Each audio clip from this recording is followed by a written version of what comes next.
બહુ બેટા ચાલો બધા જમવા વાળા આવી ગયા, રોટલી બનાવો. પણ મમ્મી મારે તો મીટિંગ ચાલે છે. તો રોટલી કોણ બનાવશે? મમ્મી મેં શાક બનાવી નાખ્યું છે અને લોટ બાંધી દીધો છે, તો તમે બનાવી નાખશો? સારું, તો હું બનાવી નાખું રોટલી. જોયું ને ચંપાબેન, આજે રસોડું કેવું સરસ સાફ છે અને વાસણ ઓછા છે. ખબર છે કેમ? કેમ કે આજે મેં રોટલી બનાવી છે.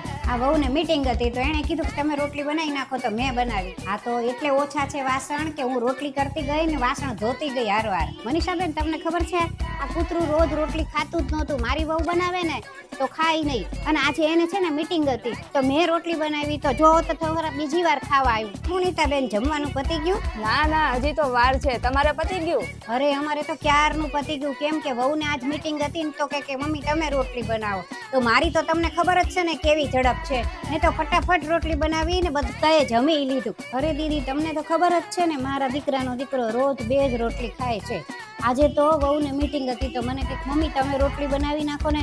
મેં એવી રોટલી બનાવી ને કે 2ની જગ્યાએ 6 રોટલી ખાઈ ગયો. આજે વહુને મીટિંગ હતી તો મને કે મમ્મી તમે રોટલી બનાવશો, તો મેં બનાવી છે. કેવી મસ્ત ફૂલી ફૂલી બની છે ને.